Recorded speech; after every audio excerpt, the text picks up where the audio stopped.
Hello সবাইকে, সবাই কেমন আছো? আশা করব সবাই খুব ভালো আছো। আমার চ্যানেলে আর একটা নতুন ব্লগে তোমাদের বিগ ওয়েলকাম। আমি যাচ্ছি পুজো দিতে, আর আমার সাথে ভাইজি যাবে না সেটা কি হতে পারে? একদমই হতে পারে না।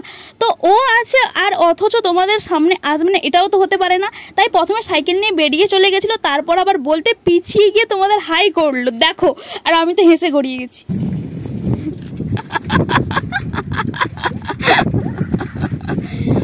আমার হাসিটাকে ইগনোর করলেই আমি পৌঁছে গেছি আমার প্রাইমারি স্কুল। সেটা তোমাদের ভালো করেই দেখাবো। তার পাশেই হলো মায়ের থান, মানে শীতলা মনসা মন্দির। এখন অনেক সুন্দর হয়ে গেছে। আমার স্কুল জীবনে আর একটু খারাপ ছিল, মানে এত বড় সিঁড়ি ছিল না, এত রং সঙ্গে ছিল না। এখন আরও সুন্দর হয়ে গেছে। পুজো দিতে যাবো, তার আগে তো বাতাসে কিনতে হবে, মানে পুজো দেওয়ার জন্য তুমি যা দেবে তাই। এই যে যাওয়ার সময় স্কুলটা দেখাচ্ছে, ভূঁইয়ারা মেঘবালা প্রাথমিক বিদ্যালয়। আমরা যখন পড়তাম না, এই যে বেড়া দিয়ে আছে এগুলো ছিল না, এখন এগুলো করেছে। সামনে ওটা রান্নাঘর। এই যে এই মন্দিরটা দেখতে পাচ্ছ, এখানে কালী পুজো হয়। আর এই যে আর একটা বেড়া দিয়ে ছোট্ট ঘর দেখলে, ওটা হলো ফিটিং সেন্টার। আগে পুজোটা দিয়ে দিই, আবার নয় ভালো করে দেখিয়ে দেবো। ভাগ্যটা একটু ভালোই বলা যেতে পারে, কারণ সিঁড়ি দিয়ে উঠেই দেখি পুজো চলছে। কারণ এইখানকার বামুন ঠাকুর যে পুজো করে তার কোনো টাইমের ঠিক নেই, মানে 10টা থেকে 12টার মধ্যে যখন খুশি আসতে পারে। তো এই দিন অন্য বাড়ির পুজো ছিল, তাই জন্য খোলা ছিল মন্দির। আর যেতেই আমার প্রসাদটা নিয়ে নিল, আর কার কার নামে পুজো হবে সেগুলো জেনে নিল। কারণ এই বামুন ঠাকুর আমাদের চেনা। তার কারণ হলো আমাদের বাড়িতে যে প্রতি বৃহস্পতিবার লক্ষ্মী পুজো হয়, বা কোনো বিয়ে, কোনো শ্রাদ্ধ অনুষ্ঠান, যে কোনো কাজে ইনিই যান। আমাদের মানে ঘরোয়া যাকে বলা হয়। আমাকে বললো সাইডে বসতে, আর পুজোটা হয়ে গেলে প্রসাদটা নিয়ে চলে যেতে।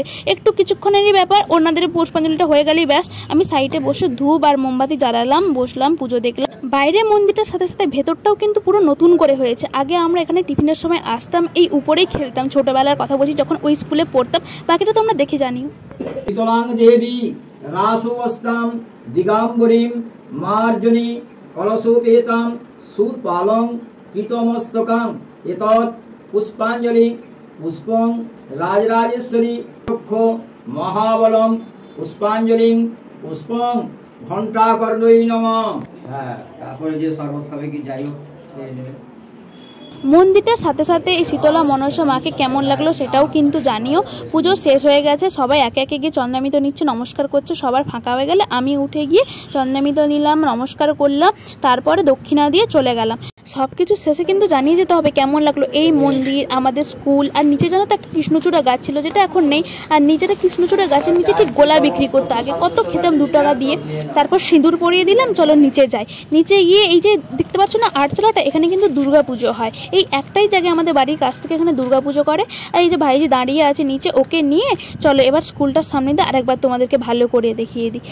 এখান থেকে সাইকেলে উঠে পড়তাম, কিন্তু তোমাদেরকে দেখাবো বলে তাই হেঁটে হেঁটে যাচ্ছি। স্কুলটা বন্ধ, সেদিন ছিল শনিবার, মানে বন্ধ না, সকালে স্কুল হয়ে গেছে, এখন বন্ধ হয়ে গেছে। কিন্তু আমাদের সময় না সকালে স্কুল হতো না। এই যে সিঁড়িটা দেখছো, এখানে আমি 11-12-এ ভূগোল পড়তে আসতাম। যাওয়া আসা তো অনেকবারই হয়, কিন্তু তোমাদেরকে কখনো দেখানো হয়নি, আজ দেখিয়ে দিলাম। কমেন্টে জানাও কিন্তু কেমন লাগলো আমার এই ছোট্ট ভিডিওটা, আর সাবস্ক্রাইব করতে কিন্তু ভুলো না।